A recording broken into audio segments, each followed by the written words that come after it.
Good day, everyone. Welcome to today's webinar. We're going to give folks a minute or two to join the session, and then we will get started.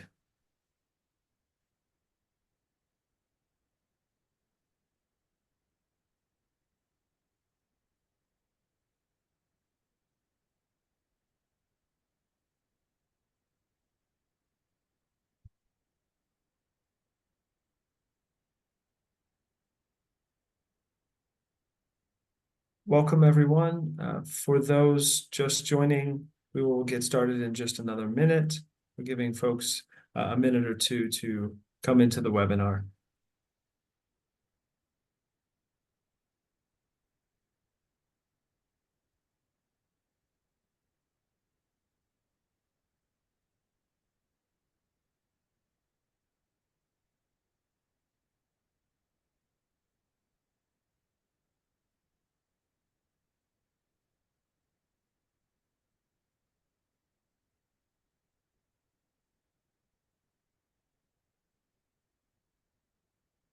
Okay, it looks like we have about 44 attendees so far. Welcome, everyone. We're going to go ahead and get started. My name is Jamie Elliott. I am from HeroX, and I am adding something to the chat, a little bit of housekeeping. This session is being recorded, and the recording will be posted on the challenge website following today's session. If you would like to turn on closed captioning, you can do so in your Zoom controls, which should be at the bottom of the webinar screen. And if you have any issues, any technical difficulties, please post them in the chat or as a question in the Q&A panel, and we will try to resolve those with you. For questions, this is intended to be a Q&A webinar. So any questions that you have, please enter them in the Q&A panel, and we will answer them when we get to that section of our agenda. With that, I would like to now turn it over to the NICHD, Dr. Teresa Cruz. Teresa. Thank you, Jamie. Thank you, everyone, for joining today. This is so exciting. This is our first challenge. So I'm glad you guys could be here as we launch. As Jamie said, my name is Teresa Cruz. A brief visual description is I'm a 40-something white woman with shoulder-length brown hair and blue eyes. I'm wearing my Barbie pink shirt today because it makes me happy, and this is something that I'm very much looking forward to. And my background is a Zoom background of mostly blue, and it has the Eunice Kennedy Shriver National Institute of Child Health and Human Development logos on it. Today, I am largely going to use person-first language, but I will also try to interweave identity-first language as we talk about disabilities. As Jamie said, we have an ASL interpreter pinned. I want to thank Bevan for joining us today. And we also have closed captions available on the bottom. This is being recorded and will be posted. The Q&A pod is open the whole time, so please don't hesitate to type in your questions as they come to you. We are joined today by Ralph Nicken, who's the Deputy Director of the National Center for Medical Rehabilitation Research. He's going to be looking at those Q&As. As well as Sybil Phillip, and I will get to them a bit more.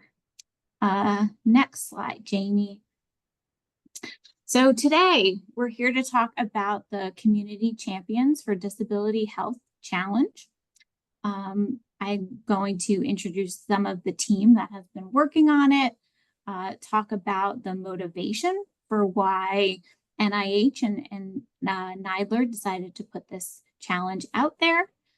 We'll go over some of the details of the challenge. You all found the HeroX website, so you're already on your way to applying. and more of the details of the challenge can be found there. And then we've left most of the time for your questions and hopefully for our answers. And we're going to have a good time today. Next slide. So I don't think I said it, but I'm the director of the National Center for Medical Rehabilitation Research. And we are within the Child Health Institute. We do not only do child health, and that was one of the questions that came in through our pre-registration Q&A. So we will get to some of that in a bit.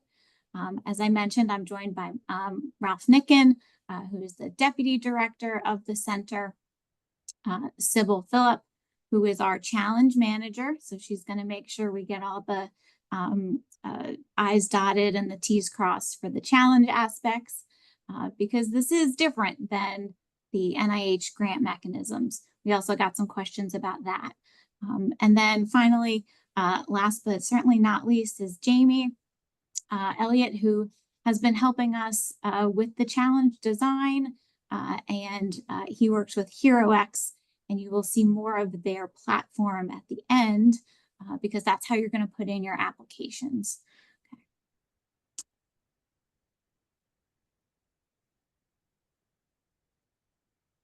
Right. So who are we? We work at the National Institutes of Health, and we are, the United States Medical Research Agency. We are the largest funder of biomedical and behavioral research in the world. And our goal is to enhance the health and optimize function for all. So that's a pretty lofty goal. And we need you to help us achieve that goal. Next slide.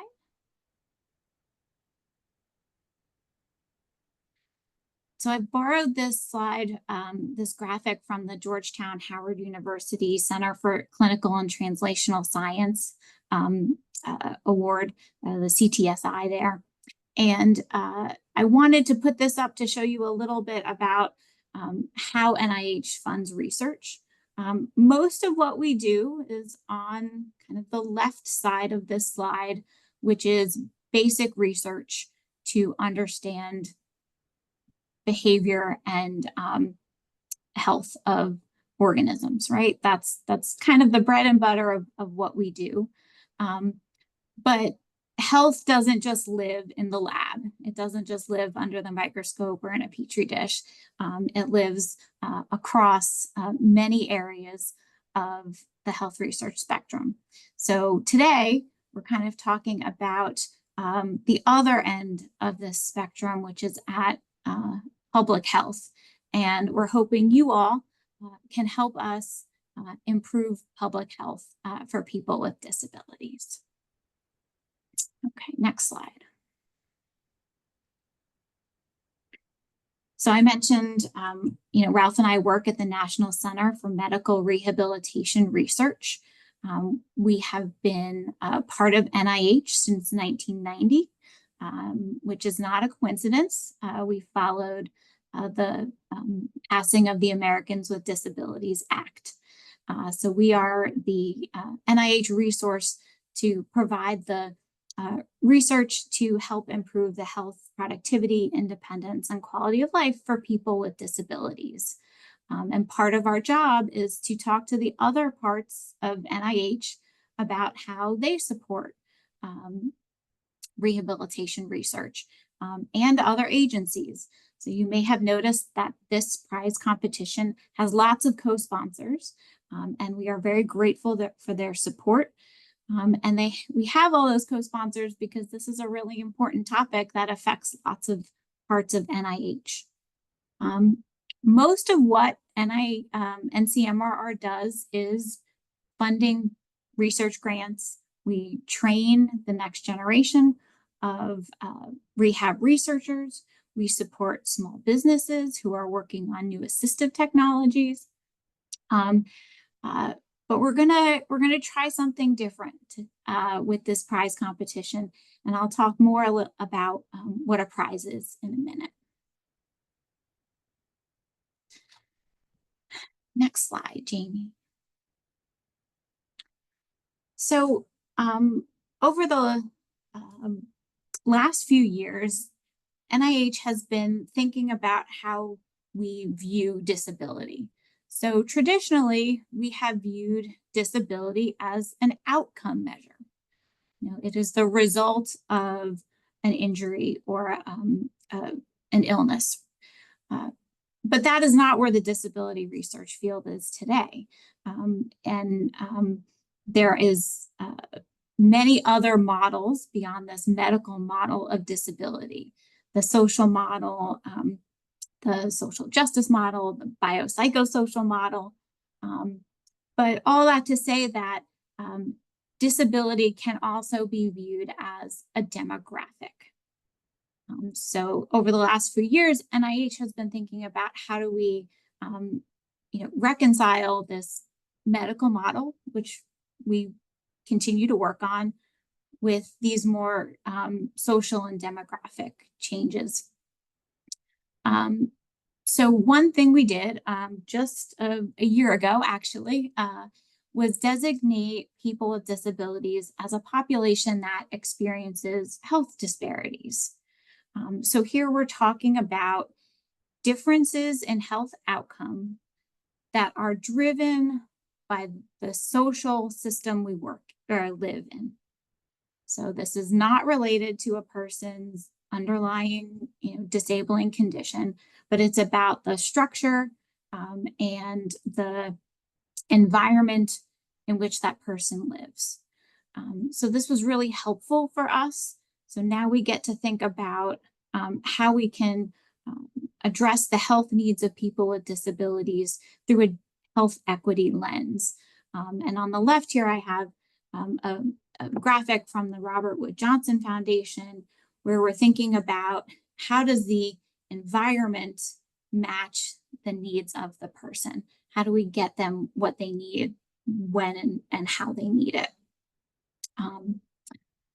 So unfortunately, next slide, we have lots and lots and lots of examples of health disparities experienced by people with disabilities or disabled populations. So these things can range from higher rates of depression, diabetes, COPD. They can be found in rates of cancer screenings and vaccination uptake, maternal health outcomes. We see, unfortunately, way too many barriers to accessing health and health care. And that could be physical barriers, it could be financial barriers, it could be transportation barriers, and it can be attitudinal barriers. So we have a lot of work to do to try to reduce these health disparities and to improve health equity. Next slide. So when we have big problems, we need solutions from lots of different places. What we have learned from other health equity efforts is that we have to engage the community. The disability community is full of very creative, very passionate people. I like to say that when we have big problems, we can't afford to leave talent on the bench. So, we acknowledge that we haven't been doing the best job of engaging community groups who are working in disability. So this challenge is an attempt to reach out to those community groups, to you all, and to reward the work that you're doing and help you think through how you might expand on that. So nothing about us without us is the disability slogan, and we hope that your teams will reflect that ethos. We are looking to reward community-led programs that reduce health disparities. This is a prize competition. So it is, what does that mean? It means that it is not a grant. It means that it is not a contract.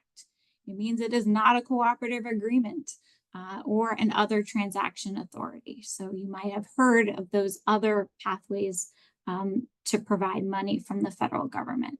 So here, this is a prize competition where we are giving an award. We are not giving a grant for you to do work. This is a cash award. Okay, so this is some of the questions that came in. We're looking at this a little bit more like a grant. So I hope that clarifies a little bit. It is open to non-academic 501c3 organizations based in the US. So you are going to provide your EIN as part of the application, and that's how we're going to verify your status with the IRS. We also got lots of questions about, am I eligible or am I not? So that is kind of the first layer of eligibility. The second is you can't already be engaged with NIH-funded research in that you are the primary institution, meaning NIH sent your institution as identified by your UEI, your unique entity identifier, with a notice of award. So there are also questions about that. So if you have not gotten a notice of award from us, then you are not the primary recipient. Okay, so I hope that clarifies some of that. All the details are on the challenge.gov website. So if I haven't hit exactly your question, that's also a great resource for those eligibility criteria. Some of you work with academics already, that's fine, but it's not required. We have planned this as a two-phase competition. So we'll talk more about those two different phases in a minute. And we've put together $485,000 in prize money. So we're hoping that that is enticing to you all. But more than just the prize money, we want to elevate and advertise the great work that you're doing. So we are going to invite the phase 1 winners to our NIH Rehab Research Conference, which will be held in March in Bethesda. And then we will give you the opportunity to talk about your work. So we're hoping that that is also an incentive for you to apply. Okay, so next slide, Jamie. This has been maybe a little bit abstract, right? So what do we mean? Who are we talking about? These were ideas that we came up with, but please do not find them to be limiting. We could not possibly list all the ways that you all are interacting with and are working to reduce health disparities for disabled populations. But things that might be responsive to this call are things like creating environments for adaptive fitness, physical activity, exercise opportunities. We know that not everybody gets the assistive technology or access to the medical equipment that they need. So if your organization helps get white canes or hearing aids or eyeglasses to people, that would qualify. Communication services in the healthcare setting. We know that people with disabilities report poorer communication with their healthcare provider than the non-disabled population. So are you part of an effort to make sure that people have access to ASL or AAC? Transportation is a huge issue, right? So are you part of a group that either provides transportation to medical appointments or you go out and meet people where they're at, right? We have different rates of disability depending on rural versus urban. Other types of things, vaccinations, dental care, hearing and vision screening, behavioral health. We had some questions about, what type of disability are we looking for? And we have no preference. We are looking for all comers, including, sensory, physical, emotional, behavioral, cognitive. So please don't be shy about applying based on the population you serve. We know there are differences in reproductive health outcomes for people with disabilities, need for nutrition assistance, etc. So these are some ideas, but please know that just because your group target might not be listed here, that doesn't mean that you are not welcome to apply. So please come to us with the ideas that we haven't thought of yet. Okay, next slide.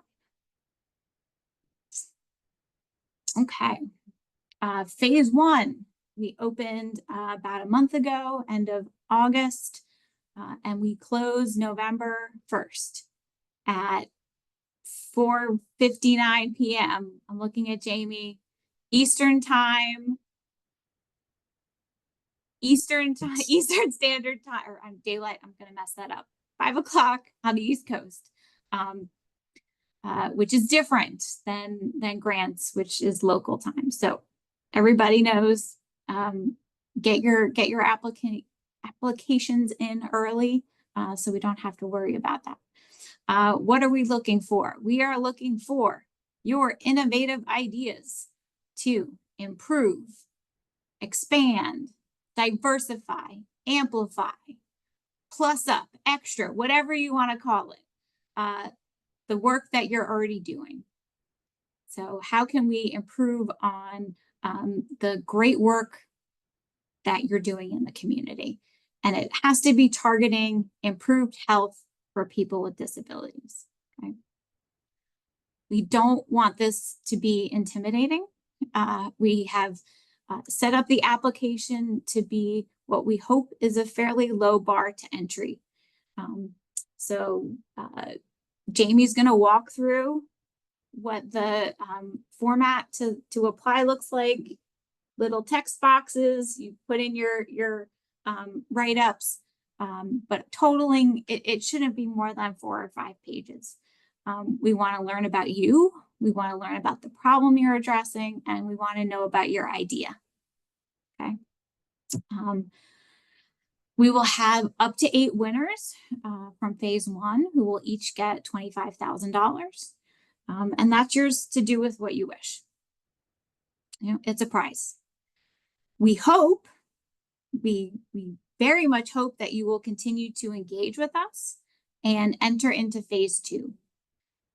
And we'll talk a little bit more about phase 2 in a minute, but that's where the bigger $75,000 prize comes in at the end of phase 2. And as I said, we want to highlight, we want to brag about you. We want to tell the world the great stuff that you're doing. And one way we'll do that is through our conference. Next slide. So what does the application look like? I hope most of you have registered with HeroX and have had a chance to look at it before this. But if not, don't worry, it's still there. And you have about a month to work on it. Very high level of each of these sections. There are more information on the website, but briefly, what's the title of your submission and what's a short description of your idea? We will do an eligibility check. Okay, so that's where you provide your EIN that we're going to verify with the IRS. Public abstract. What would you like the public to know about your group and your idea? So what can we share on our websites? Who are you? tell us about your organization, tell us about your team. And representation is important here, right? Tell us about the health disparity specifically that you want to address, and tell us about the current work that you're doing on that. Then what is your idea for improving that? Talk about the potential of impact of your work. We got some questions about, is it local versus national? What number of people do we have to be touching? We have no preconceived goals for any of that. We all know that disability is a very individual experience. Advances in health are very specific. We might have some applicants that are, very focused and will make a big difference in a small group, and others that will be addressing a larger group, and both are fine. Okay. Innovation, we had some questions about that. I'm going to hit that on the next slide, and then certify. Okay. Okay, next slide. So how are we going to judge? And judging is done by federal employees. That's part of the prize competition. But we have expertise in disability and in health disparities, and you will be well taken care of. Every time I put the slide up, I have to double check that it adds up to 100, and it still does, so that's good. But you can see the breakdown of how we're going to judge these applications. 25 points for your team and your group, 35 points for your idea, your solution, 25 points for the potential impact of it, and 15 points for innovation. As I said before, we have no preference for local versus national, the number of people targeted, pediatrics versus geriatrics. We are in the Child Health Institute, but I think one of the first things I said is we do not just do child health, and we have lots of co-sponsors here. So there is no preference for one age group over another. We represent lots of research on different disability types, sensory, cognitive, physical, behavioral, multiple disabilities, right? We have people identifying with multiple categories. All of that is fine and welcome, and please. I will be sad if we don't get a wide variety of people coming to this challenge. We had questions about what do we want from this? And, that's a very fair question. What we want is to help create the conditions for people to live healthier lives. Okay, and you guys are on the ground helping us do that. I said I would talk more about innovation.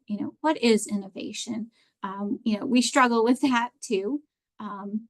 But what we have done is, innovation has the fewest number of points. So don't be intimidated that your idea may not be the most creative. It's usually about finding the right solution for the problem. So we are thinking of it in that way. But we know you're creative people, and we know that you're going to come up with some great ideas. All right, we're coming to the end. You guys have been doing great. Thank you for your patience. Phase 2, only the phase 1 winners will be invited to phase 2. And that we anticipate will last about a year. And that's when they can choose to implement their idea and measure the impact of it. During that time, they'll have interactions with NIH and ACL staff to help them. We are not expecting human subjects research during this phase. So we will talk about, what are the outcomes here, a little bit further along in the prize competition, but to be clear, that's not what we are expecting. And hopefully at the end, we will have some great work from you all that we can reward with 3 grand prizes of $75,000 each. And that will happen at the end of January in 2026. So I have been talking enough, and I'm going to turn it over to Jamie to walk you through the HeroX platform. Thank you very much, Teresa. It's really great to be on this webinar with everyone. Thank you all for taking the time. My name is Jamie Elliott. I am a very late 30s white male with brown hair. I'm wearing a black pullover with my HeroX logo. I'm seated in my basement office, joining you today. Like I said, great to be here. It's great to work with you all. I saw some questions come in while Teresa was speaking. Some of those I will be able to answer as we go, and then we will have more time for Q&A after we show the platform. So I'm going to put the link to the challenge page again in the Zoom chat. That is the page that I'll be showing here momentarily.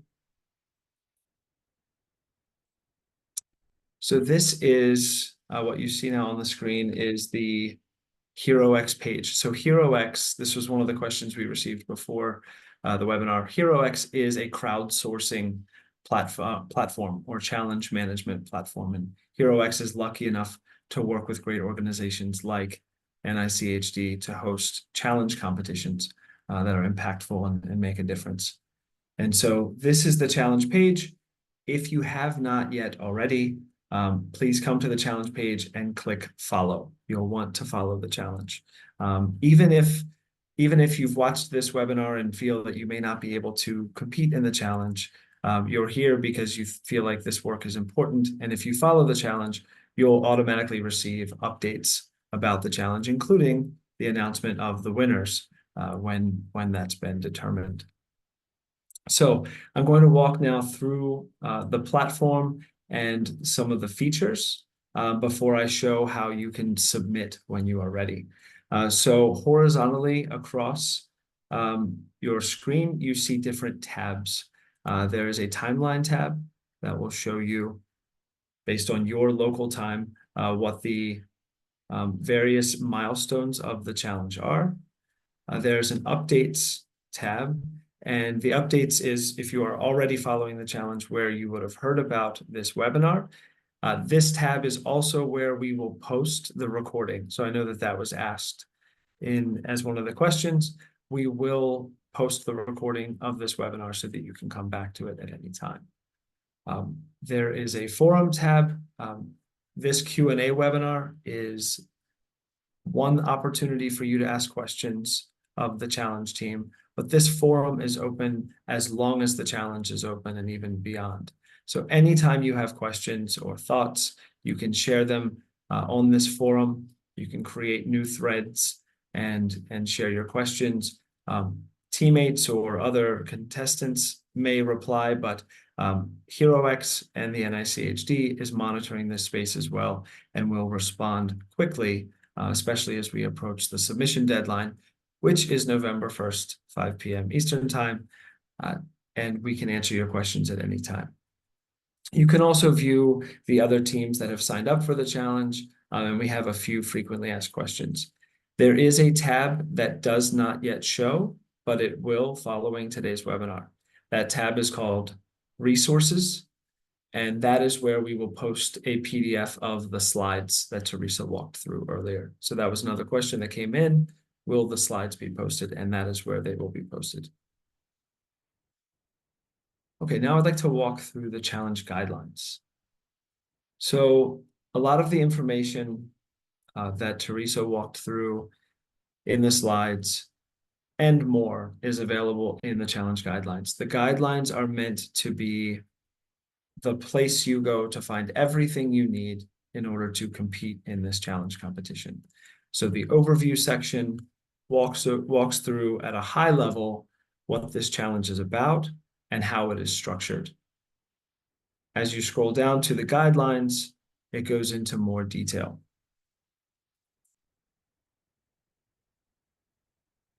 So there's some information about what the challenge is about and what we are trying to do with the challenge competition. One of the things I wanted to call out is the list of healthcare services and social determinants of health and access to assistive technology that is currently displayed on the screen. As Teresa mentioned, this list is not exhaustive. Anything that, and there's also a list a little bit further down with disabilities and impairments that are common. But anything that you have experienced could possibly be a disability or a health disparity or a barrier to healthy behavior. So whether it's in the list or not, we ask that you describe it in your submission, and I will show you where when we get to that portion.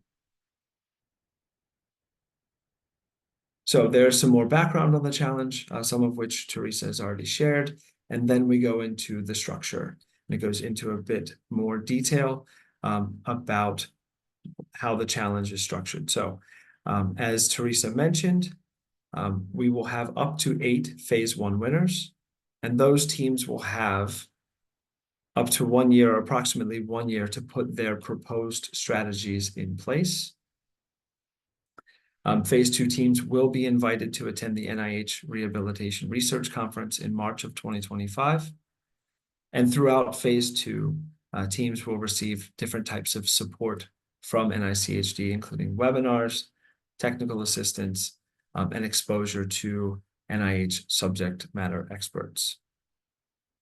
Halfway through phase 2, teams can submit an update on their progress of their project and criteria for that submission. So that'll be about June, around June of 2025. Criteria for that submission will be provided during phase 2. And then that team progress will be judged, and you could receive an additional $7,500 as an interim prize. So there's more detail about who is eligible and how you can win. Further details about the prizes, as Teresa walked through in the slides. The detailed challenge timeline, which is also in the timeline tab, and the judging criteria. The judging criteria I will reference again. They are something you will want to come back to as you prepare your submission. And then finally, the eligibility rules. So now I'm going to go back to the top of the challenge page and show the experience of when you are ready to submit. So you've already followed the challenge, you've read all of the guidelines, you know what you have to do, you're ready to start your submission. You will normally see a solve this challenge button here, and then when you're ready to actually create your entry, it will say begin entry. And then you see the submission form. So Teresa walked through at a high level the fields that are here. So you will provide a title for your submission as well. You can provide a short description. You can also optionally provide an image, something that stands out for to distinguish your submission. You do not have to. And then how did you hear about this challenge? These are optional. However, this question we ask if you can. We would love to know, because as we create more great challenges like this one, we love to know how to reach you so that you can be notified about it. The next section is eligibility. Teresa walked through this as well. So we will require your organization name and city and state, as well as your 501c3's employer identification number. And optionally, you can provide your organization's website. Next, we start to get into the actual substance and content of your submission. And the first item is something that was asked about in the Q&A, and that's the publicly releasable abstract. So this is about a half a page maximum. And this is describing not just your organization, but an abstract of your proposed solution. The question that was asked was about proprietary information and information that you do not want released. I can say that publicly releasable abstracts will not be released unless you are a finalist or a winner of phase 1. They will be kept internal. That said, if you win, that abstract may be published. So it is important to ensure that there is nothing proprietary or nothing that you would not want released to the public in that abstract. So the next section goes through the rest of your submission. So introducing your organization and team, the community that you serve. And something I'd like to point out about these fields is that these allow for formatted text. As Teresa mentioned, the maximum submission length is 5 pages, which includes that publicly releasable abstract. And so you can prepare your whole submission in, for example, a Microsoft Word document and do text formatting, and then copy and paste it into these boxes, and your formatting will be retained. It will stay there. You can paste in images or data tables as well. They will also retain in your submission. So your community served and your problem statement. So problem statement, this goes a little bit back to when I highlighted the lists in the challenge guidelines. The disparities, barriers to healthy behaviors or impairments or common disabilities. So this is where you would describe those that you are addressing, whether they are in those lists or not. And we want you to demonstrate your understanding of the problem that you wish to solve. And the remaining sections here, each one in the bottom right of the box has a character limit and will count down as you enter your characters. You can at any time, I think it's on the bottom as well. I'm just going to scroll to the bottom quickly. Yes, at the bottom or at the top, you can save and come back to your submission. So you do not have to complete it all at once. You do have to complete and submit by November 1st at 5 p.m. Eastern. But even if you submit before then, you can come back and edit your submission as long as it's before the deadline. Just make sure that you resubmit before 5 p.m. Eastern time on November 1st. It is also a good idea while you are building your submission to go back to those judging criteria that are in the guidelines. The criteria are, there's a description for each criterion, and they are phrased in the form of questions that you could answer. So you can, in a way, assess your own submission as you're building it to make sure it meets those criteria, and also pay attention to the weights that add up to 100 for your judging criteria. When you are ready, when you've completed every required field and hopefully some of the optional ones in your submission, you will certify that the content belongs to you or your organization, and you will certify that you accept the rules of the challenge before you submit. Okay. With that, so that is the submission and the HeroX platform.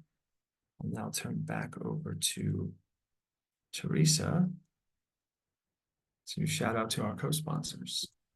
Thank you, Jamie. Yes, we could not have done this without our co-sponsors. So I want to thank the National Institute on Deafness and Other Communication Disorders, the National Eye Institute, the National Institute on Arthritis and Musculoskeletal and Skin Diseases, 2 parts of the NIH Office of the Director, the Division of Program Coordination, Planning, and Strategic Initiatives. We have a lot of words here. Sorry, guys. And the Office of the Principal Deputy Director, as well as our partners at NIDLR, the National Institute on Disability, Independent Living, and Rehabilitation Research, who are in the Administration for Community Living. which is another part of HHS. I am going to go to our Q&A pod, and I have some help with me. I have Ralph, who has been diligently typing away answers. Thank you, Ralph. And Sybil, thank you as well. Actually, Jamie, are the Yeah. PowerPoints going to be posted? Yes, so Okay. after today, we will post a PDF on the challenge website. And when we post the recording, we will also link to that. So there will be a link to the recording as well as a link to the PowerPoint slides in PDF format. Thank you. Yes. So there were some questions about do we have preferences? Yeah. No, we don't. We don't. We know that there's a question about prioritizing programs that address the needs of children. We welcome applications that address the needs of children, but they will be taken with all the others. Sometimes if we don't call out pediatrics intentionally, they get left out. So I do want to say we are interested in pediatrics, but they are not prioritized, even though we live in the Child Health Institute. We did talk about what is going to be posted publicly. So please only put things you are comfortable with sharing. And it could be just a very generic description of your organization and the area that you're trying to address. You do have to be an organization based in the US to apply. So there's been some questions about who is eligible and who is not. So if you don't have that registration with the US IRS, then we're not going to be able to accept that application. Jamie, are there any that I have missed? There are a few that are still open that I'd like to draw attention to. So the first one, I can take a first swing at answering, and that is, can you clarify what makes this different from a grant? So challenge competitions, especially those run by the government, prize competitions are different from a grant in that grants, you submit a proposal and are awarded to do the work that was in your proposal, and you are held to that to do the work.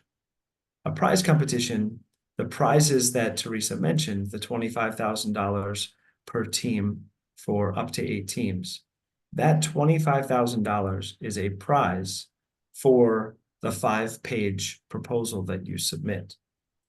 Technically, there's no contractual obligation for you to participate in phase 2 of this challenge. We hope that you do. And what we find time and time again, especially with challenges like this, where we're trying to make a real impact in a very important problem, is that the teams that compete and the teams, especially the teams that win, are very passionate about the problem that they're trying to solve, and that they do stick around for phase 2, which is what we really hope. In order to be eligible for the $75,000 at the end of phase 2 and be one of those top 3 teams, you will need to participate in phase 2 and conduct the work that you put in your proposal in phase 1. But those prizes that you would receive are not binding in any way. They're a prize for the work that you already did. And that is what makes this different from a grant. Teresa, is there anything else you wanted to add to that? No, I think you said it well. Thank you. Yes. I see. Oh, sorry. No, please. It seemed that there's some chat about how big the population is that you're addressing. NIH is supportive of rare diseases and support for rare diseases. So, just because there may not be a huge number of people afflicted with a particular disease or condition, that doesn't mean that those people don't deserve research conducted on them, on their condition, et cetera. So we take the same ethos with this prize competition. So there's no, calculation that we're doing about, well, there's not enough people to warrant a prize here. So please don't be concerned about that. It's much more about the impact of what you are proposing for that specific group. And I should also add that although you might be locally focusing on a certain population, explain why it would be scalable to broader populations. You have to be a little bit of a storyteller in this. Teresa, there's also some questions that were raised about how far along does the project have to be? What if it's a great idea that hasn't quite been hatched yet? Would that be appropriate, or do they have to actually have the project started? So for phase one, we're just asking for ideas. So, please don't feel shy about it. Phase two, we are going to ask that you measure that idea. Did it come to fruition? As Jamie said, you don't have to participate in phase two. We certainly hope that you do.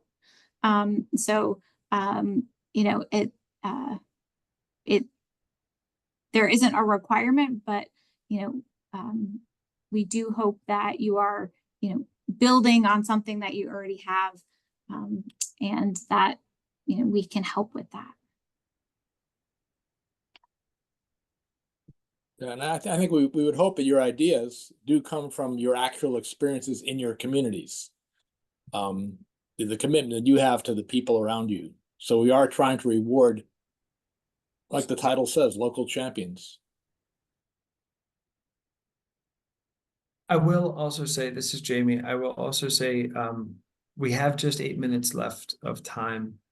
Any questions that we do not get to, we will make note of. We will post answers to those in the challenge forum on the HeroX page following today's session. So don't worry, we will answer your questions. I did see one which we haven't discussed, but I believe I know the answer to, Teresa, which is, if we have 2 different ideas or projects, may we submit more than one submission? My understanding is that, yes, you may submit, only one can receive an award.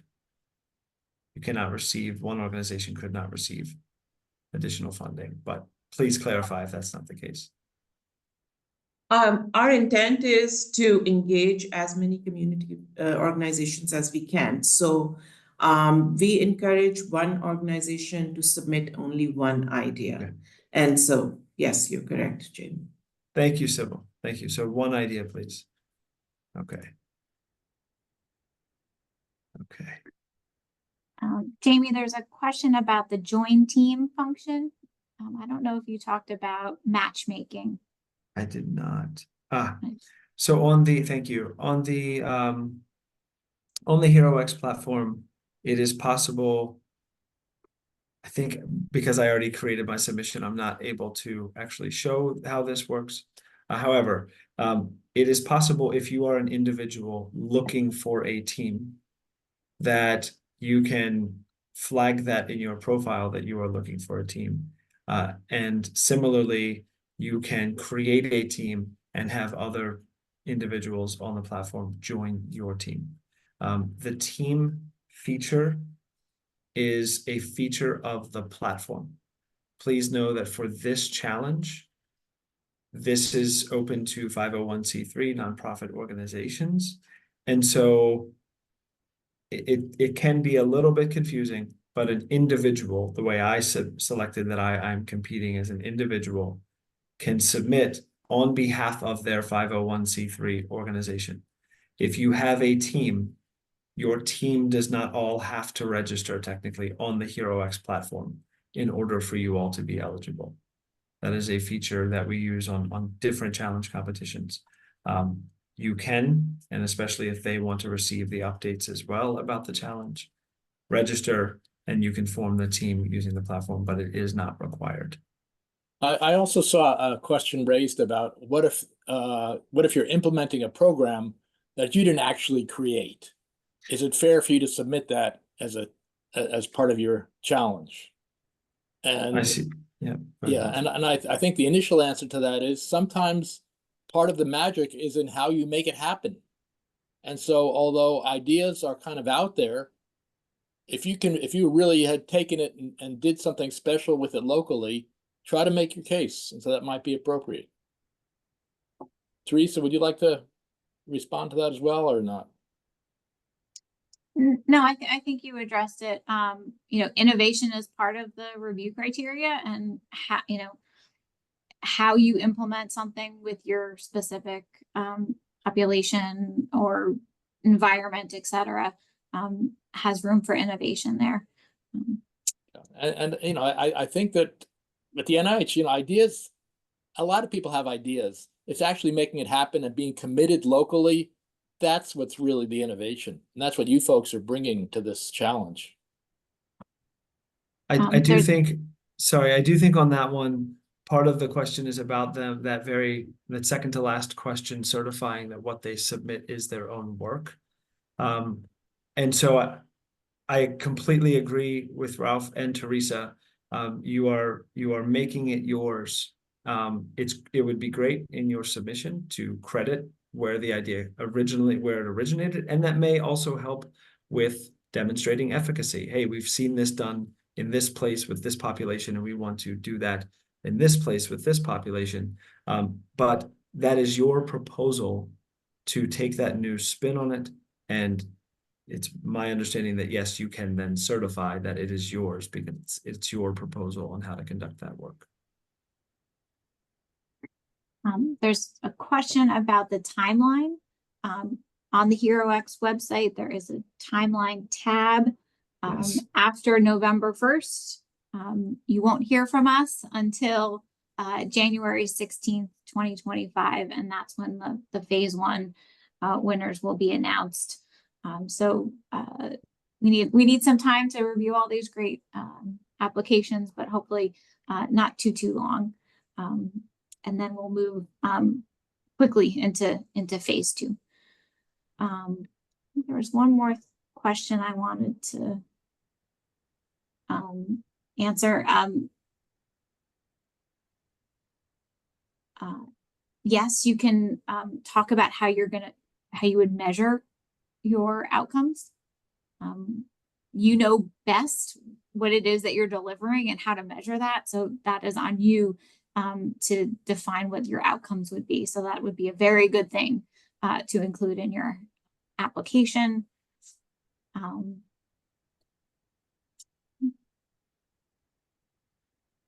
And we will not be looking at how many people are following or from your organization. It's about the application itself.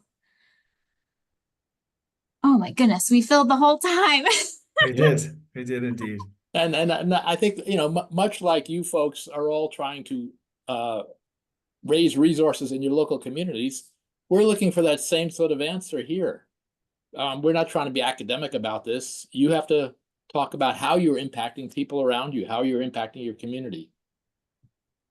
So talk to us in that language.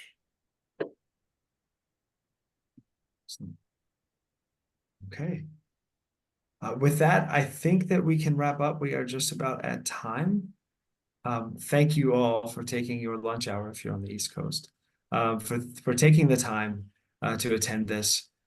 Again, follow the challenge page, look for those updates. We will post the recording. We will post answers to questions that were not answered, and we will post the slides as well. We look forward to receiving all of your submissions by 5 p.m. Eastern Time on November 1st. Thank you all so much, and have a great rest of your week.